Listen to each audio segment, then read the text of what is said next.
آج وہ پکار رہے ہیں این العرب این انتم یا جنون المسلمین، کہاں ہو مسلمانوں تم؟ نہتے لڑ رہے ہیں، نہتے لڑ رہے ہیں۔ لیکن یہ بات ذہن میں رکھیے گا کہ حق کبھی دبا نہیں کرتا۔ الاسلام یالو ولا یولا علیہ، اسلام ہمیشہ غالب رہے گا۔ اور پھر اس خطے کے بارے میں تو اللہ کے محبوب کے فرامین بہت واضح ہیں۔ دمشق کے دروازوں پر اور بیت المقدس کے آس پاس ایسے لوگ قیامت تک موجود رہیں گے کہ لوگوں کا ان کو تنہا چھوڑ دینا ان کو نقصان نہیں پہنچائے گا۔ اور فرمایا کہ وہ حق پر کھڑے رہیں گے یہاں تک کہ حضرت امام مہدی اور حضرت عیسیٰ کے عساکر کے ساتھ شامل ہو جائیں گے۔ اور وہ منظر کتنا دل فریب ہوگا جب حضرت عیسیٰ تشریف لائیں گے، اور یہ اس وقت امت 3 حصوں میں بٹ چکی ہوگی، اور یہ بالکل حالات اب ادھر جا رہے ہیں۔ ایک حصہ کٹ چکا ہوگا، شہید ہو چکا ہوگا، ایک فرار کا راستہ اختیار کر چکا ہوگا، بزدلوں کا ٹولہ، اور ایک لڑ رہے ہوں گے۔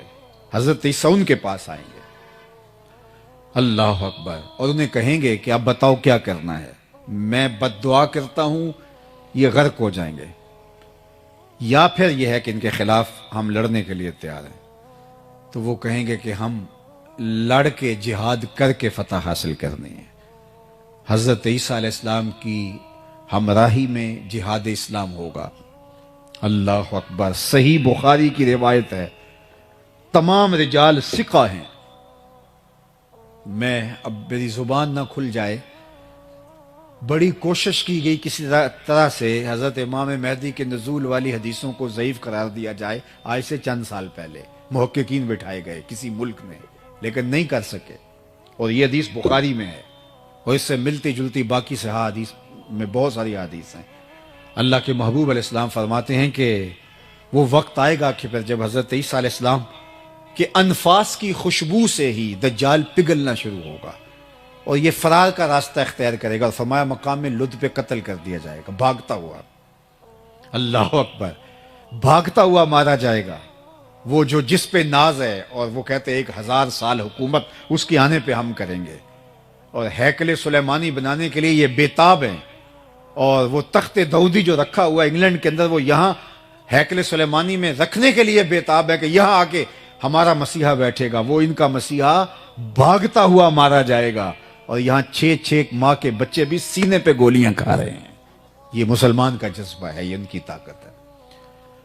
پھر حضور علیہ السلام نے فرمایا کہ جب مقام لد پہ اس وقت جو ایک چھوٹا سا دیہات تھا، تو اس وقت لوگ کہتے تھے یہ لد چھوٹا سا دیہات ہے، یہاں کیسے فرار ہوگا، لیکن آج دنیا کو پتہ چل گیا دنیا کا حساس ترین ایئرپورٹ یہی ہے، اور 2 ٹرمینل اس کے بند ہیں جو انتہائی ہنگامی صورتحال کے لیے رکھے گئے ہیں۔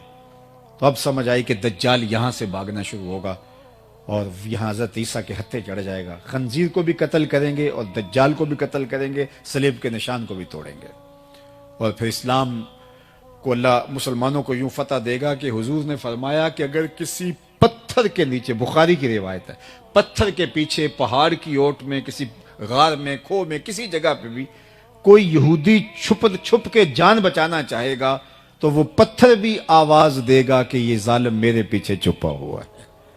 اللہ اکبر۔ پھر شرق سے لے کر غرب تک، شمال سے لے کر جنوب تک، کائنات کی کوئی چھت ایسی نہیں ہوگی جہاں میرے نبی کے نام کا جھنڈا نہیں جھول رہا ہوگا۔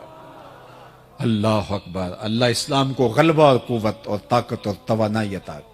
اور میرے اور آپ کے آقا و مولا نے فرمایا والذی نفسی بیدہ لینزلن عیسی ابن مریم ثم لئن قام علی قبری فیقول یا محمد لاجیبنہ۔ فرمایا مجھے قسم ہے اس رب کی جس کے قبضے میں میری جان ہے، عیسیٰ ابن مریم آئیں گے، یہ سارا کام مکمل کرنے کے بعد حضور کی بارگاہ میں حاضر ہوں گے، حضور کے روضہ انور کے پاس۔ جب کام جرنیل مکمل کر لیتا ہے تو پھر سیلوٹ کرتا ہے اپنے باس کو، تو حضور کی خدمت میں جائیں گے، لَيَنزَلَنَّ عِيسَىٰ ابْنُ مَرْيَمَ ثُمَّ لَئِن قَامَ عَلَىٰ قَبْرِي، پھر وہ میری قبر پہ، میرے روزے پہ آئیں گے، فَيَقُولُ يَا مُحَمَّد، اور قبر پہ کھڑے ہو کے مجھے یا محمد کہہ کے آواز دیں گے، لَأَجِيبَنَّهُ، فرمایا قسم ہے رب کی میں قبر سے آواز اس کی آواز کا جواب دوں۔ اللہ اکبر، وہ منظر اللہ نے نصیب کرنا ہے۔ دعا کرو اللہ ہماری نسلوں کو امام مہدی کے ساکر میں شامل کرے، حضرت عیسیٰ کے لشکروں میں شامل کرے۔ بلکہ حضور نے فخر سے فرمایا وہ وقت کیسا ہوگا جب عیسیٰ ابن مریم آئیں گے لیکن امام تم سے ہوگا۔ جب آئیں گے تو تازہ غسل کی طرح قطرے ٹپک رہے ہوں گے آپ کے وجود سے، اور اقامت ہو چکی ہوگی، فجر کی نماز کا وقت ہوگا۔ حضرت عیسیٰ علیہ السلام جو ہیں وہ آئیں گے تو حضرت امام مہدی انہیں کو اشارہ دیں گے کہ آپ آئیں نماز پڑھائیں، تو وہ کہیں گے نہیں آپ ہی پڑھائیں۔ تو یہ واقعہ بیان کرنے کے بعد حضور نے فرمایا وہ وقت کیسا شاندار ہوگا جب ابن مریم آئیں گے لیکن امام تم سے ہوگا۔ اللہ اکبر۔ اللہ نے تو اللہ کی بارگاہ میں یہ دعا کرو کہ ہمیشہ حق اور حقانیت کے ساتھ ہمیں کھڑا ہونے کا جذبہ عطا کر دے۔ تو ام المومنین نے کہا کہ آپ کا رب آپ کو کبھی بھی پریشان نہیں ہونے دے گا، اس لیے کہ آپ کے اندر یہ وصف ہیں۔ یہ نمایاں 6 وصف ام المومنین نے بیان کیے۔ آئیے میں اور آپ دیکھیں، اپنے اندر اتر کے دیکھیں۔ میں یہاں اگرچہ ممبر پہ بیٹھا ہوں لیکن میں اپنے اندر اتر کے دیکھوں، میرے اندر یہ اوصاف ہیں، ان اوصاف کا کوئی حصہ ہے، اگر ہے تو مجھے مبارک ہو۔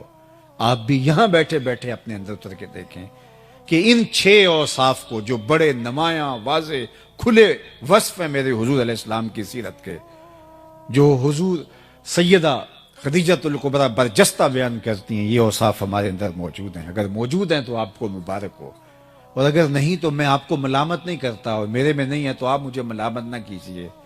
ہم آج سے عزم کر کے یہاں سے اٹھے کہ یہ 6 وصف اپنے اندر پیدا کرنے کے لیے جد و جہد کریں گے۔ پھر سن لیجئے، انک لتصل الرحم، آپ صلہ رحمی کرتے ہیں۔ دوسرا وصف، وتصدق الحدیث، آپ ہمیشہ سچ بولتے ہیں۔ وتحمل الکلہ، جس کا کوئی بوجھ اٹھانے والا نہیں اس کا بوجھ آپ اٹھاتے ہیں۔ وتکسب المعدوم، اور جس کا کوئی کمائی کرنے والا نہیں اس کی ضرورت آپ پوری کرتے ہیں۔ وتقر الضیف، اور اونچے درجے کے مہمان نواز ہیں۔ وتعین علی نوائب الحق، اور حق کے راستے کے اندر جو لوگ کھڑے ہوتے ہیں آپ ان کے ساتھ کھڑے ہوتے ہیں، آپ کا وزن ان کے پلڑے میں ہوتا ہے۔ تو اللہ ہمیں ہمارے نبی علیہ السلام کی سیرت اپنانے کی توفیق دے۔ اللہ کے محبوب علیہ السلام کی سیرت اور اسوہ یا نور کو سمجھنے کے لیے آقا کریم کے قریب ترین لوگوں سے اگر ہم سوال کریں تو وہ حضور کی سیرت کے جلی عنوان ہمارے سامنے رکھتے ہیں۔ ام المومنین حضرت سیدہ عائشہ رضی اللہ تعالی عنہا سے جب حضور کی سیرت کے بارے میں، اخلاق کریمانہ کے بارے میں سوال ہوا تو انہوں نے برجستہ کہا، کان خلقہ القرآن، اے پوچھنے والے ان کی سیرت دیکھنی ہے تو قرآن کھول کے بیٹھ جاؤ۔ قرآن مجید نے جن احکام کو بجا لانے کا حکم دیا ہے آپ حضور کو ان کے ساتھ کھڑا ہوا دیکھو گے، اور جن امور سے منع کیا ہے آپ دیکھو گے کہ اس زون میں حضور آپ کو نظر نہیں آئیں گے۔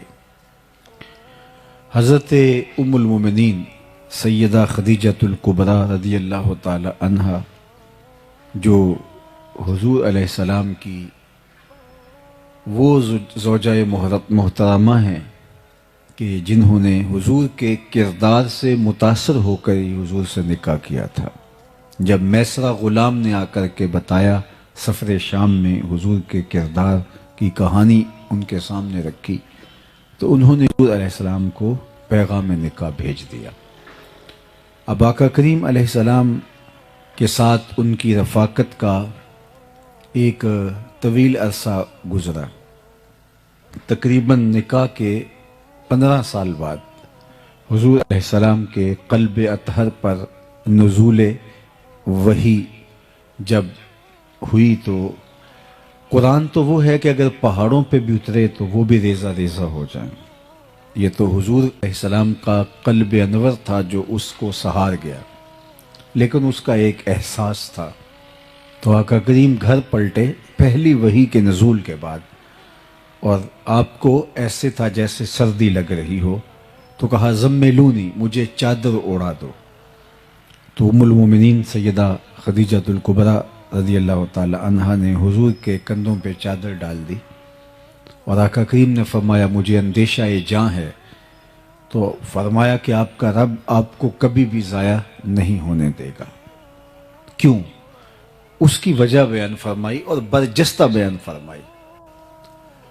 بخاری میں ہے، باقی کتب حدیث میں ہے، اہل سیر نے اس پر تفصیل سے لکھا، 5 یا 6 کلمات انہوں نے ارشاد کیے۔ کلا واللہ ما یخزیک اللہ ابدا، سب سے پہلے تو انہوں نے حضور کو تسلی دیتے ہوئے کہا کہ ایسا ہرگز نہیں، آپ کا رب آپ کو کبھی بھی ضائع نہیں ہونے دے گا۔ کیوں؟ انک لتصل الرحم، آپ صلہ رحمی کرتے ہیں، رشتہ داروں کے ساتھ سلوک اچھا کرتے ہیں۔ تو جو رشتہ داروں کے ساتھ سلوک اچھا کرتا ہے تو یہ پہلا امتحان ہے کسی شخص کا۔ اچھی معاشرت کی تشکیل جب ہوتی ہے تو اس کا پہلا دائرہ رشتہ دار ہوتے ہیں، اور اگر یہاں کوئی کامیاب ہو گیا تو دوسرے دائرے میں، تیسرے دائرے میں، چوتھے دائرے میں بھی آپ اس کو کامیابی کے زینے چڑھتا ہوا محسوس کریں گے، کیونکہ رشتہ دار ایک تو اتنی جلدی کسی کو مانتے نہیں ہیں، اور دوسرا رشتہ دار اس رشتہ داری کی وجہ سے بات کرتے ہوئے بھی دیر نہیں لگاتے اور ایک دم اچھال کے بھی رکھ دیتے ہیں۔ یہ تو کوئی ہوں گے کہ جو اس بات کا خیال رکھیں، لیکن عمومی طور پہ رشتہ داروں کے رویے بہت تلخ ہوتے ہیں اور بہت کھردرا انداز ہوتا ہے۔ ہمارے ہاں یہ جو شریکہ برادری کا تصور ہے، تو حالانکہ شریک تو شرکت سے نکلا ہے، لیکن بہرحال یہ کسی اور مفہوم میں اپنا راستہ بنا گیا، اور عمومی طور پہ رشتہ داروں کے رویے ناہموار اور غیر مناسب ہوتے ہیں، اور انسان کو بھی غصہ زیادہ آتا ہے، یہ تو میرے اپنے ہیں، انہوں نے میرے ساتھ یہ سلوک کیوں کیا، تو تلخی بھی زیادہ بڑھتی ہے۔ اب ہی تو بندے کا امتحان ہوتا ہے کہ اس تلخی کو قابو پا سکتا ہے کہ نہیں، اس رد عمل کو، اس کی عملی تنفیذ کرتا ہے یا اس کو وہیں روک لیتا ہے۔ تو یہ بندے کا سخت امتحان ہوتا ہے، اور اللہ بندوں سے امتحان لیتا ہے، اور یہ سب سے پہلا دائرہ ہے انسان کے ارد گرد معاشرت کا دائرہ۔ اس لیے میرے اور آپ کے آقا مولا نے فرمایا کہ جو یہ چاہے کہ اس کی عمر میں برکت ہو اور رزق میں اضافہ ہو، وہ رشتہ داروں کے ساتھ سلوک اچھا کرے۔ اگر کوئی شخص اپنے رشتہ داروں کے ساتھ رویہ اچھا رکھتا ہے تو اس کی عمر میں بھی برکت ہوتی ہے اور رزق میں بھی اضافہ ہوتا ہے۔ امتحان بھی بہت بڑا ہے، لیکن نتیجہ بھی دنیا اور آخرت میں اللہ تعالیٰ اس کو عطا فرماتا ہے۔ اب رشتہ دار کے تلخ رویوں کے باوصف ان کے ساتھ اچھا سلوک، یہ کسی شخص کا پہلا امتحان ہے جب وہ معاشرے میں اترنے لگتا ہے، چونکہ اس کا پہلا دائرہ ہی یہی ہوتا ہے۔ تو ام المومنین نے حضور کا جو نمایاں وصف بیان کیا وہ یہ تھا، انک لتصل الرحم، آپ صلہ رحمی کرتے ہیں، چونکہ بیوی سے بڑھ کر کون جانتا ہے کہ میرے شوہر کے دل میں رشتہ داروں کے لیے کیا جذبات ہیں۔ تو یہ بات ام المومنین نے برجستہ حضور علیہ السلام کے لیے کہی، اور پھر آپ حضور کی ساری زندگی دیکھ لیں، رشتہ داروں نے جو کچھ کیا، تبا لک ہنالک سائر الیوم الہذا جمعتنا، معاذ اللہ حضور شہادت کی انگلی اٹھا کے واز کرتے تھے، اور جس نے اس پر آوازہ کسا وہ رشتے میں چچا لگتا تھا۔ تو اس کے جواب میں قرآن نے کہا تبت یدا ابی لہب و تب، تیرے دونوں ٹوٹ جائیں، لیکن یہ پہلے جملہ چچا نے کہا تھا۔ راہوں کے اندر گڑے چچا کھودتا تھا، سکی چچی جو تھی وہ ام جمیل جنگل سے لکڑیاں کاٹ کے لاتی کانٹے دار، اور جن راہوں سے حضور نے گزرنا ہوتا ان راہوں میں بچھا دیتی۔ عقبہ بن ابی معیط اپنے گھر کا سارا کوڑا اٹھا کے حضور علیہ السلام کے دروازے کے سامنے پھینک جاتا۔ آقا کریم علیہ السلام کے گلے کے اندر کپڑا ڈال کر کے تاؤ بھی اسی نے دیے تھے۔ حالت سجدہ میں حضور علیہ السلام پر اوجھیاں ڈالی گئیں۔ تو یہ کتنا دردناک رویہ تھا، اور یہ سب کچھ کیا تھا رشتہ داروں نے۔ آج اللہ کے محبوب جب مکے میں فاتح بن کے داخل ہوئے تو سب تھر تھر کانپ رہے تھے. 10,000 اصحاب حضور کے ہمراہ تھے. انہیں یہ تھا کہ آج تو ہماری گردنیں اڑ جائیں گے. آقا کریم نے سب کو جمع کر کے کہا بتاؤ میں تمہارے ساتھ کیا سلوک کروں. تو انہوں نے سوچا کہ چلو ہمیں شہر بدر کر دی جائے لیکن جاں بخشی ہو جائے. تو کہا آپ کریم باپ کے کریم بیٹے ہیں, ہم آپ سے خیر کی توقع رکھتے ہیں. اور ان کو یہ تھا کہ چلو جاں بخشی ہو جائے چاہے شہر سے نکال دیں. لیکن ان کی آنکھیں پھٹی کی پھٹی رہ گئیں جب میرے اور آپ کے آقا و مولا حضور رحمت عالم نے فرمایا اذهبوا انتم الطلقاء, جاؤ تم آج کے بعد سارے آزاد ہو, اور میں تمہیں وہی کہوں گا جو میرے بھائی یوسف علیہ السلام نے اپنے بھائیوں کو کہا تھا لا تثریب علیکم اليوم, آج تمہارے اوپر کوئی مؤاخذہ نہیں. انہوں نے حضرت یوسف علیہ السلام کو تاریک کنویں میں ڈالا. مالک ابن زغر کے ہاتھوں پھوٹی کوڑیوں کے عوض یوسف علیہ السلام کو بیچ ڈالا, اور باپ کے سامنے آ کے مکر کیا کہ انہیں تو بھیڑیا کھا گیا ہے. کتنا تلخ رویہ تھا بھائیوں کا اپنے معصوم بھائی کے خلاف. اور انہیں تھا کہ وہ بولی بسری داستاں بن گیا ہوگا یوسف. لیکن آج جب وہ ہاتھ میں کشکول لیے جناب یوسف کے سامنے حاضر ہیں تو آپ نے فرمایا کیا تم جانتے ہو کہ تم نے اپنے بھائی یوسف کے ساتھ کیا کیا؟ تو ان کو تو تصور بھی نہیں تھا کہ کہانی تو ان بھائیوں کے درمیان ہے. باپ کو یہ کہا کہ اس کو بھیڑیا کھا گیا ہے, عزیز مصر کہہ رہا ہے کہ تمہیں پتا ہے تم نے اپنے بھائی کے ساتھ کیا کیا. تو ایک ماضی کی ساری پرتیں کھلنے لگی اور حضرت عزیز مصر کے چہرے میں ان کو یوسف کے خد و خال دکھائی دینے لگے اور ادھر اندر خوف بھی اترنے لگا. اللہ اکبر. قرآن مجید میں یہ مقام اٹھائیے تو وہ ڈر سے گئے, ہونٹ کپ کپا رہے ہیں, اور عزیز مصر کے چہرے پر یوسف کے خد و خال دیکھ کر کے کہتے انکا لانتا یوسف.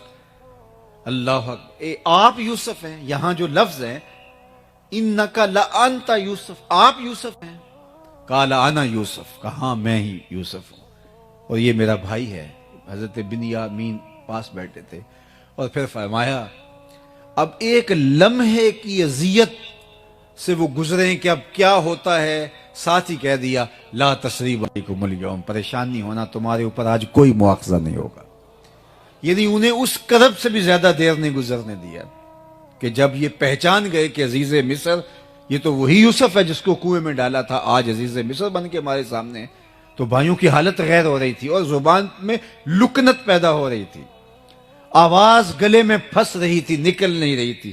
انکا لانتا یوسف, آپ یوسف ہیں. اللہ اکبر. تو حضرت یوسف میں یوسف ہوں, لیکن ساتھ ایک لمحے کے تاخر کے بغیر کہا لا تثریب علیکم اليوم.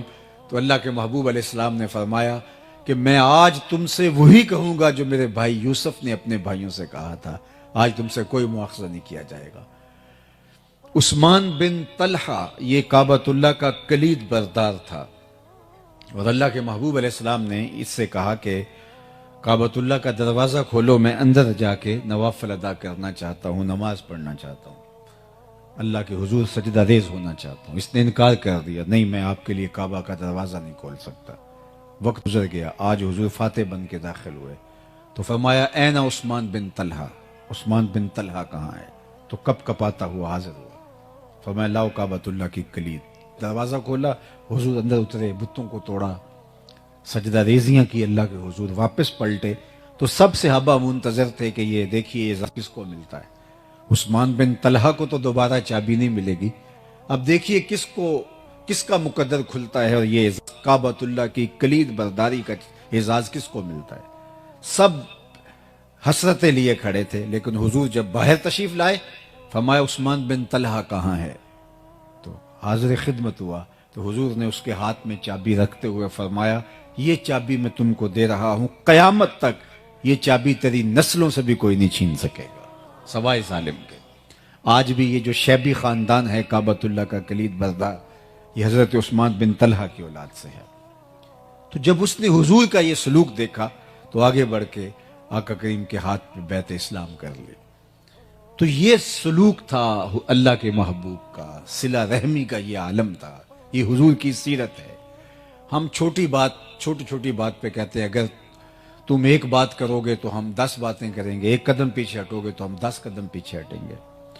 تم اگر پتھر مارو گے، اینٹ مارو گے تو ہم پتھر اٹھا لیں گے. تو یہ تو کوئی بات نہ ہوئی، یہ تو ہم اس سے آگے بڑھ گئے. تم جو کرنا ہے کر لو، ہم اپنے رویے سے نہیں ہٹنے کے، ہم اپنی عادت خیر کو چھوڑنے کے نہیں. ایک بزرگ وضو کر رہے تھے پانی کنارے، تو ایک بچھو تھا جو ایک درخت کی ٹہنی پر پانی کے بہاؤ پہ جا رہا تھا، اور کبھی کوئی تیز جو ہے وہ لہر آتی تو وہ ڈوب جاتا.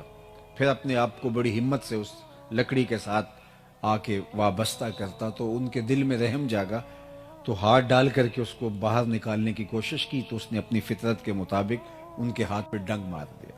درد ہوا تو ہاتھ جھٹکا اور پھر گر گیا. پھر دوبارہ اس کو نکالنے کے لیے ہاتھ ڈالا تو پھر اس نے ڈنگ لگا دیا. یہ 7 مرتبہ ہوا. تو پاس کھڑے ان کے جو شاگرد تھے انہوں نے کہا حضرت یہ اتنا نصیب ہے کہ ہر بار آپ کو ڈنگ مارتا ہے اور آپ پھر بھی مصر ہیں اس کو نکالنے کے لیے. تو فرمایا کہ اس کے پلے ہے یہ، جب وہ اپنی بری خصلت سے باز نہیں آتا میں اپنی اچھی عادت سے باز کیسے آ جاؤں.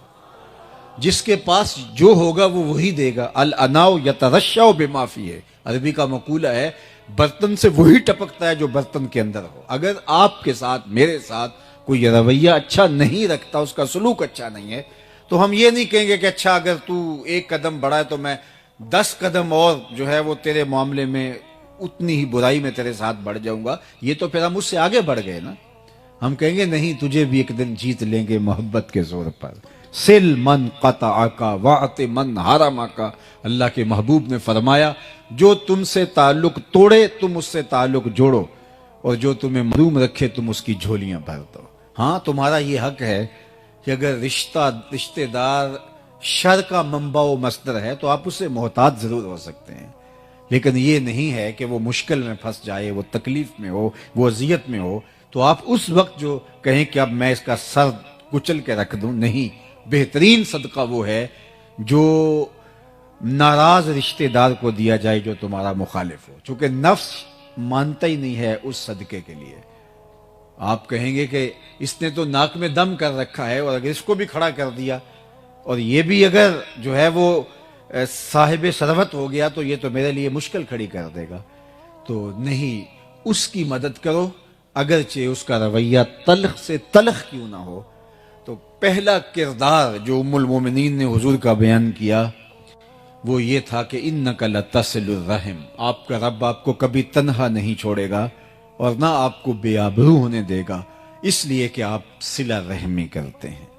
دوسرا وصف حضور کو انہوں نے بیان کیا وَتَحْمِلُ الْكَلَّ. جس کا کوئی بوجھ نہیں اٹھاتا اس کا بوجھ آپ اٹھاتے ہیں.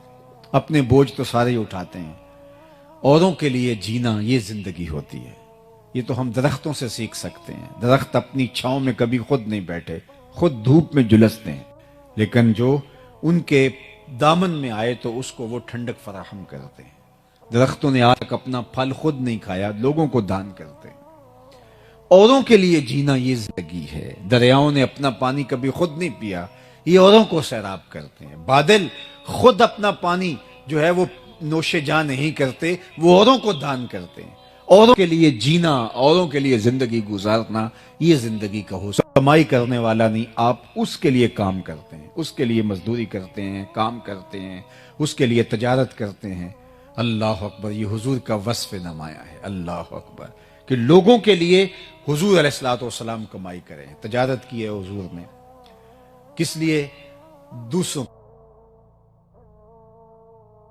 کام آنے کے لیے. میں اور آپ سویر سے لے کر شام تک اور شام سے لے کر سویر تک اپنے آپ کے بارے میں سوچتے ہیں. علماء نے لکھا، یہ اچھی طرح مجھے اور آپ کو ذہن نشین ہونا چاہیے اور یہ زندگی کا ماٹو بنا لیں ہم. رزق کمانے کی 3 نیتیں ہیں. ان نیتوں کے استحضار کے ساتھ رزق حلال کمانا عین عبادت. سب سے پہلی نیت جس کے لیے ہمیں رزق کمانا چاہیے، وہ تجارت ہے، مزدوری ہے، کھیتی باڑی ہے، وہ ملازمت ہے یا کوئی اور عمل، ہم رزق اس لیے کمائیں کہ اپنے آپ کو سوال کی ذلت سے بچائیں، چونکہ ہماری ضرورتیں ہمارے ساتھ جڑی ہیں۔ اس بدن کو 2-3 وقت کھانا چاہیے، گرمی اور سردی کے لیے لباس چاہیے، سر ڈھانپنے کے لیے چھت چاہیے، گھر چاہیے، بیمار پڑ جائیں تو دوائی چاہیے، یہ ہماری ضرورتیں ہیں۔ تو اگر ہم خود نہیں کمائیں گے تو ہمیں ان ضرورتوں کو پورا کرنے کے لیے کسی کے آگے ہاتھ پھیلانا پڑے گا۔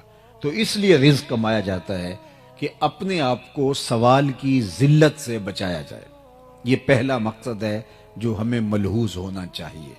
دوسرا مقصد رزق کمانے کا، اپنے زیر کفالت لوگوں کی ضرورتوں کی تکمیل، وہ بوڑھے ماں باپ ہیں، وہ اولاد ہے، بیوی ہے، یا آپ کے بہن بھائی آپ کے زیر کفالت ہیں، تو ان کی ضرورت، ان کی خوراک کی ضرورت، ان کی طبی ضرورت، ان کی تعلیم کی ضرورت اور ان کی دیگر ضرورتوں کی تکمیل۔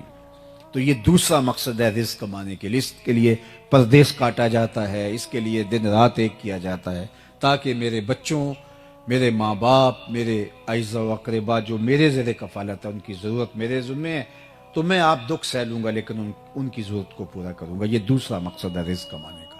تیسرا مقصد رزق کمانے کا یہ ہے، اور یہ ہماری نیت میں شامل ہونا چاہیے کہ اللہ تو مجھے میری ضرورت اور میرے زیر کفالت لوگوں کی ضرورت سے اگر زیادہ عطا کرے گا تو میں ان کی ضرورت پورا کروں گا، ان کی ضرورت کی تکمیل کروں گا جو کسی وجہ سے کما نہیں سکتے، اپاہج ہیں، لاچار ہیں، اراملہ ہیں، مساکین ہیں، یتاما ہیں، غربا ہیں، مفلوق الحال ہیں، کثیر العیال ہیں، کوئی بھی سبب ہے جس کی وجہ سے ان کی ضرورتیں پوری نہیں ہوتی۔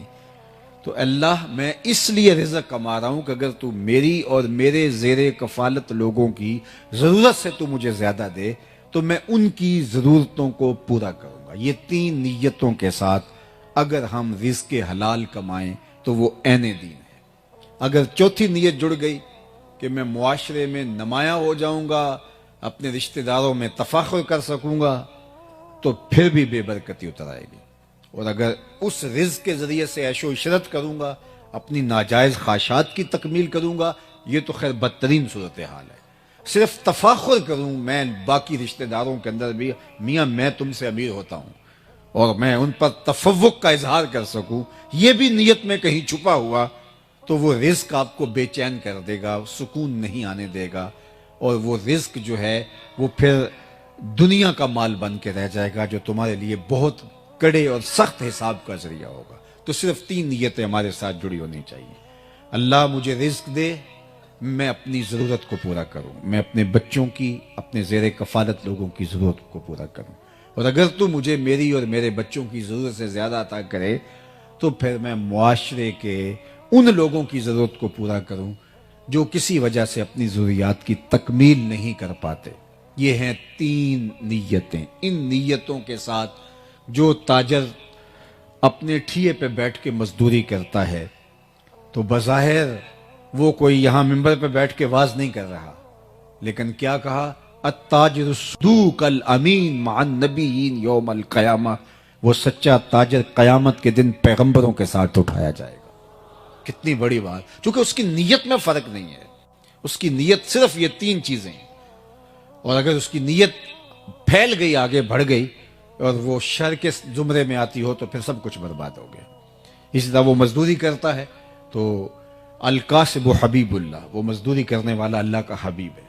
یہاں تک کہ جو اس کو تھکن لگتی ہے مزدوری کرتے ہوئے، کاروبار کرتے ہوئے، حتیٰ کہ ذہنی تھکن ہوتی ہے اس کو جو کاروباری مصروفیات کی وجہ سے، لوگوں کے تلخ رویے ہیں کاروبار میں سہنے پڑتے ہیں، تو اس کا بھی اللہ اس کو اجر عطا کرتا ہے۔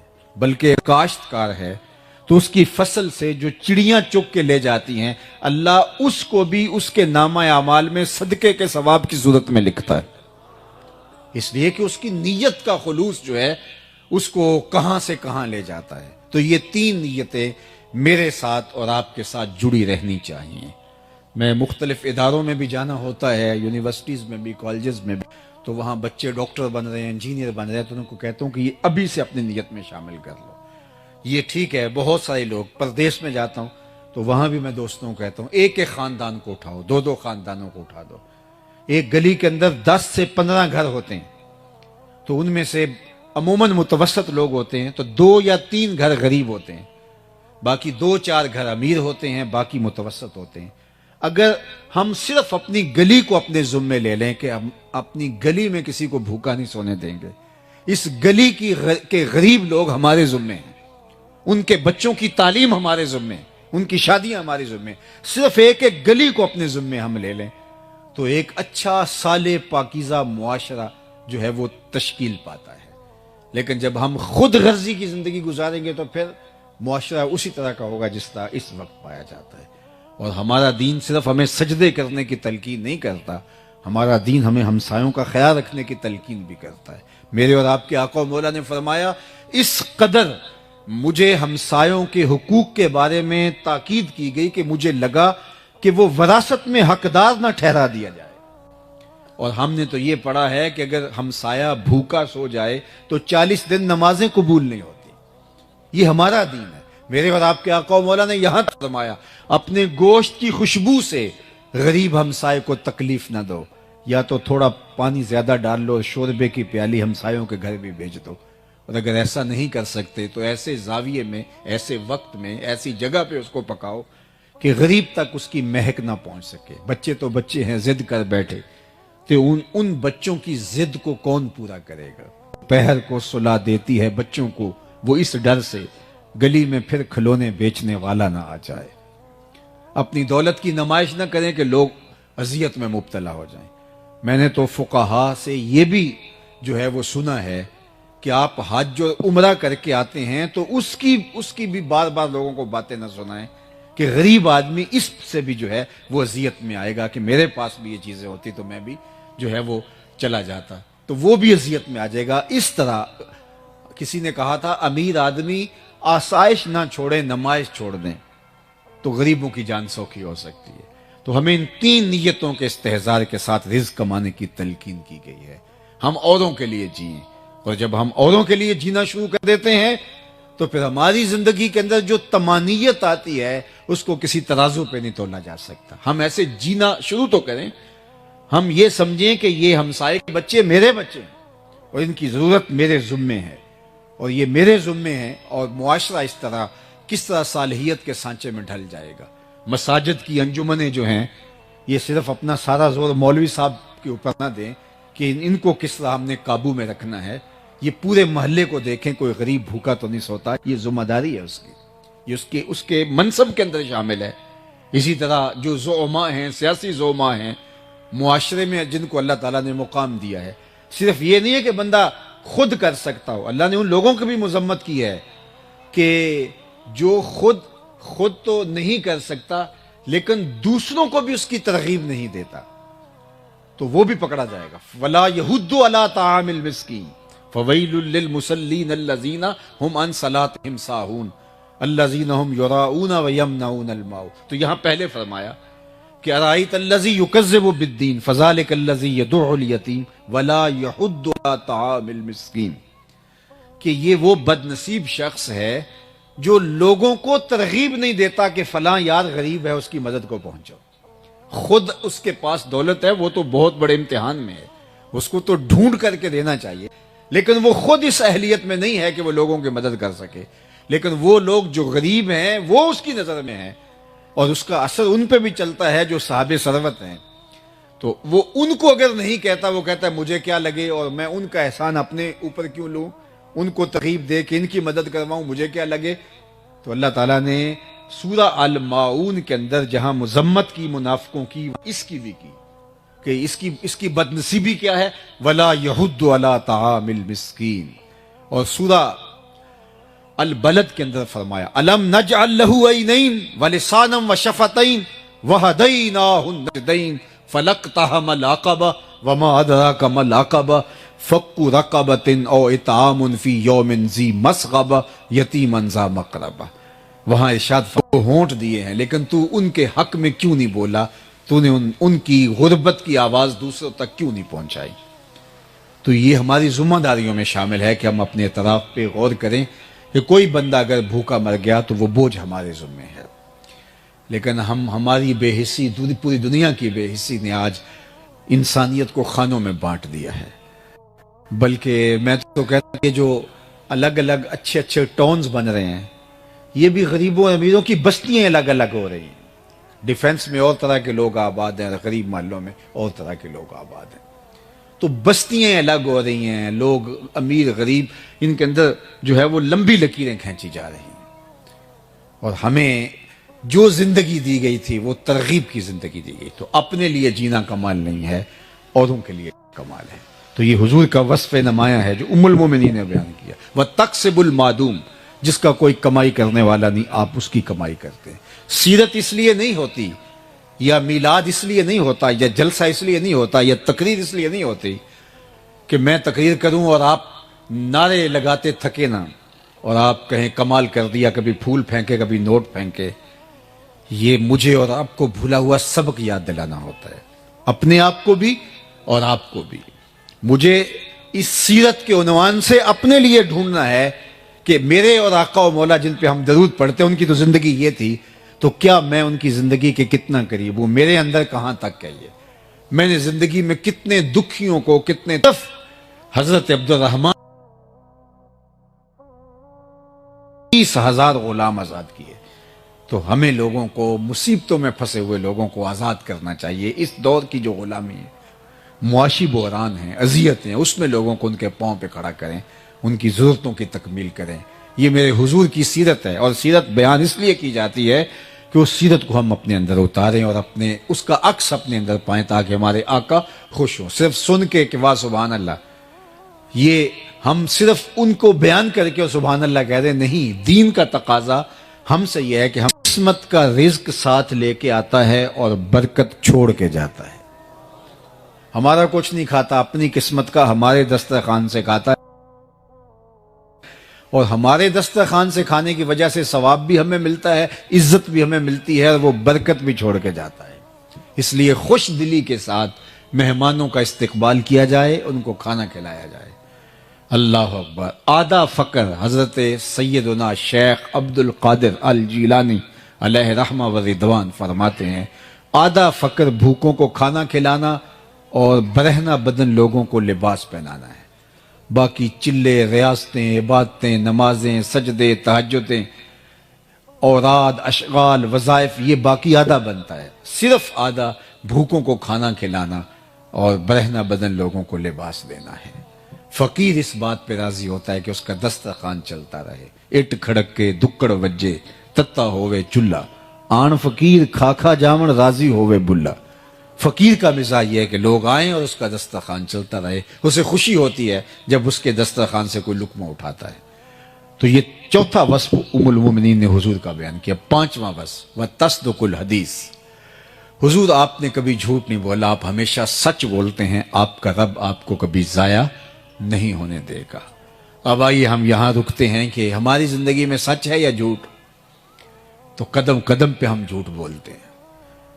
آج ہمارا تاجر کہتا ہے جناب جھوٹ نہ بولیں تو سودا نہیں بکتا۔ میں نے کہا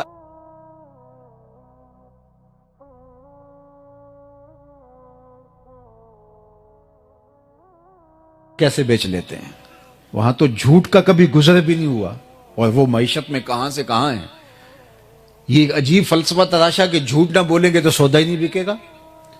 جھوٹ تو نحوست ہے، جھوٹ تو معیشت کو کھا جاتا ہے، جھوٹ تو سکون کو برباد کر دیتا ہے، اور اللہ کے محبوب نے فرمایا یہ جہنم کی طرف لے جاتا ہے۔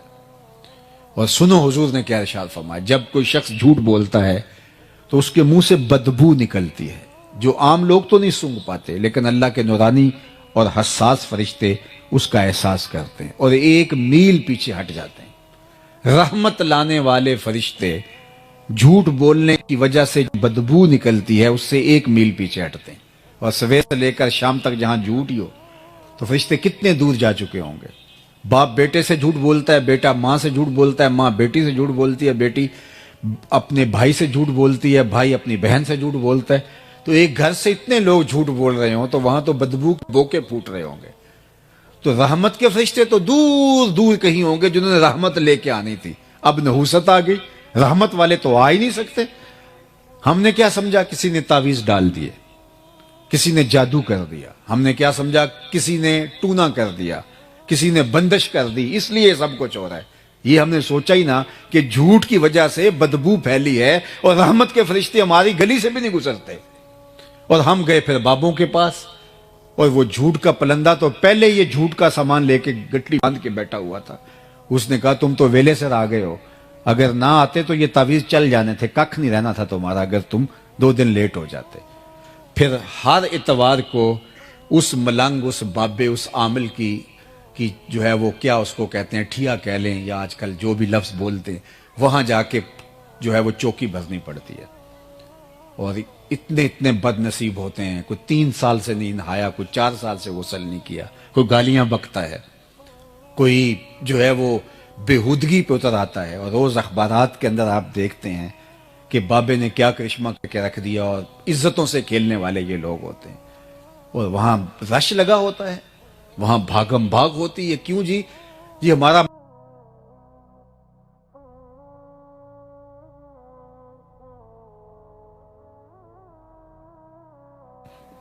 لیکن ہو سکتا ہے کبھی بخل بھی کر جائے.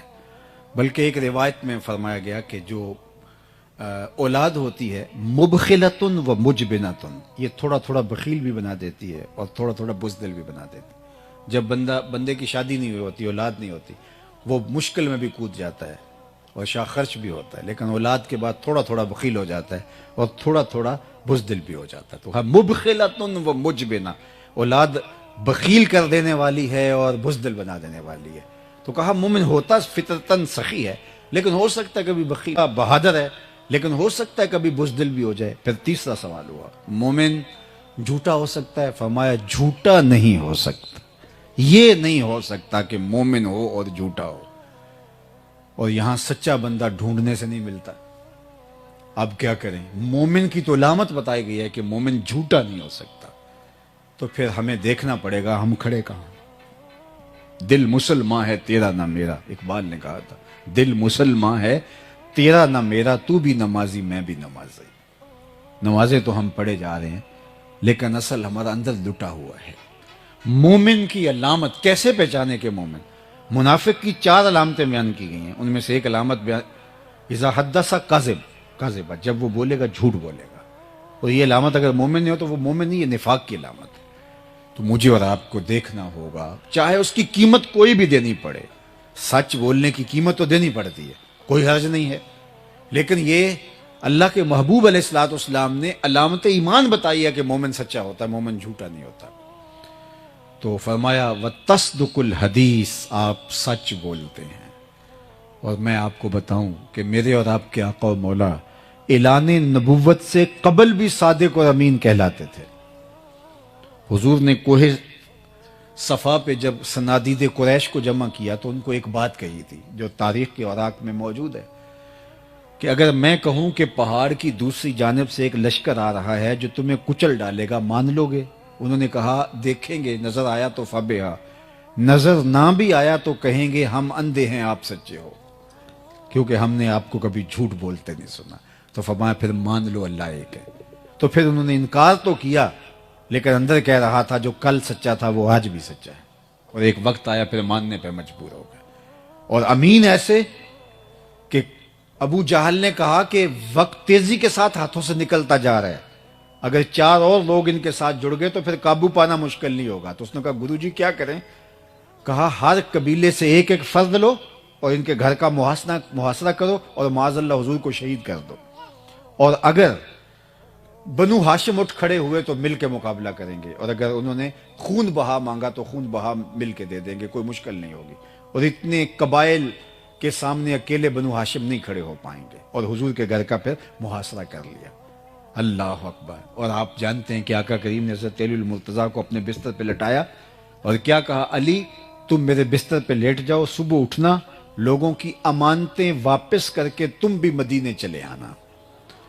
تو ذرا تصور کیجئے حضور کیسے امین تھے, جنہوں نے امانتیں حضور کے گھر میں رکھی تھی آج قتل کے درپے ہوئے تو انہیں امانتوں کا فکر نہیں تھا، وہ جانتے تھے کچھ بھی ہو جائے محمد عربی کے پاس رکھی گئی امانتیں ضائع نہیں ہوں.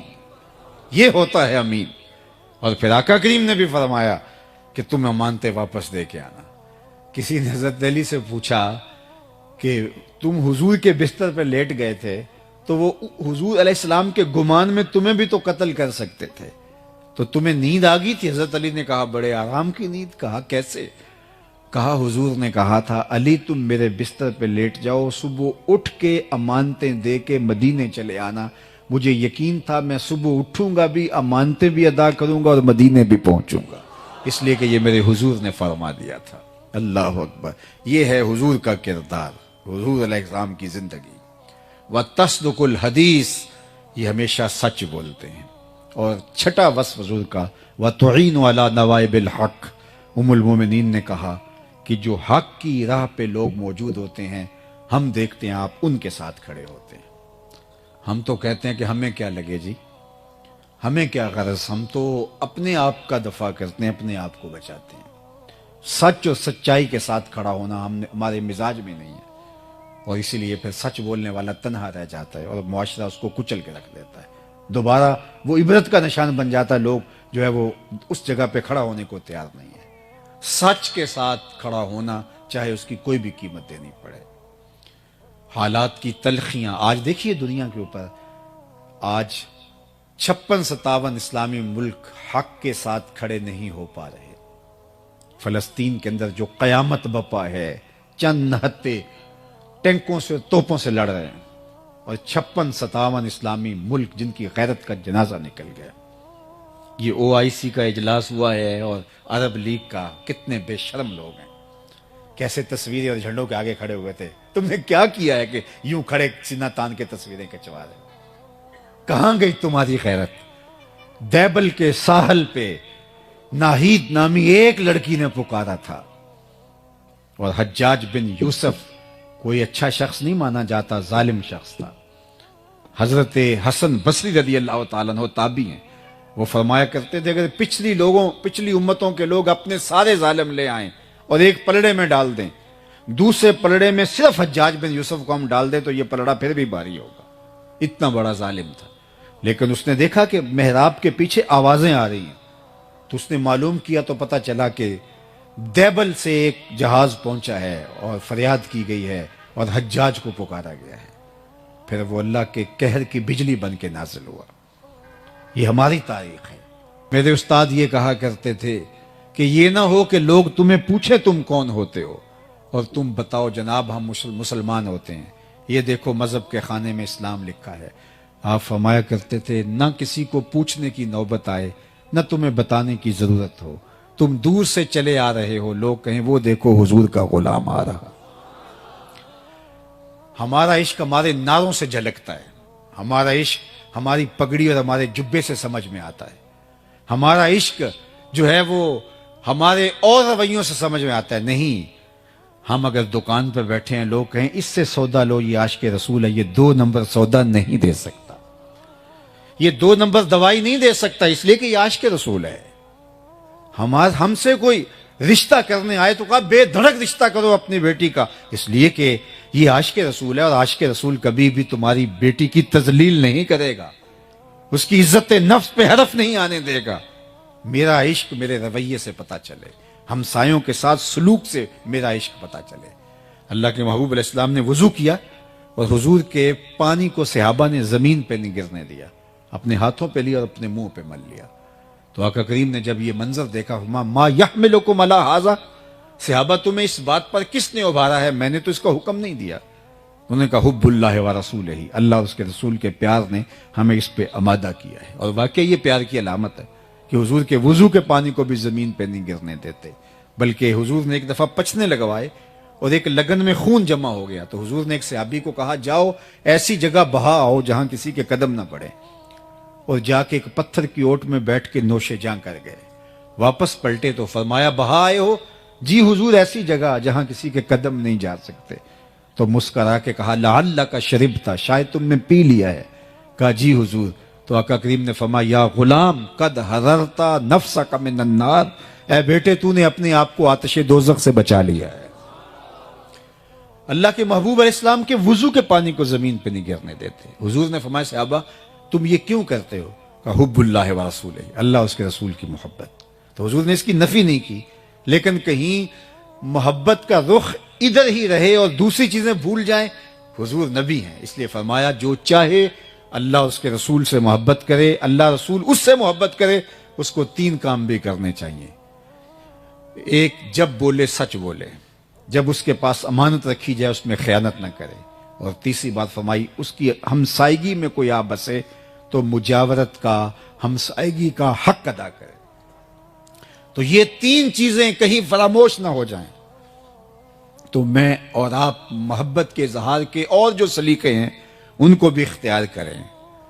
میں خاموشی سے بات کرنے کا عادی ہوں، تو کسی نے کہا کہ یہ نعرے کو پسند نہیں کرتا. ایسا نہیں ہے، لیکن میں کہتا ہوں تھوڑا سا اپنے آپ کے اندر اتر کر کے دیکھو. پسند ناپسند کی بات نہیں ہے، ہم تھوڑا سا غور کریں. ہمارا عشق صرف نعرے میں نہیں رکھا گیا، نعرہ بھی محبت کا ایک اظہار ہے، میں انکار نہیں کرتا، لیکن ہم نے اپنے رویے کو دیکھنا ہے. ہم ہمسایوں کے ساتھ کیسے ہیں؟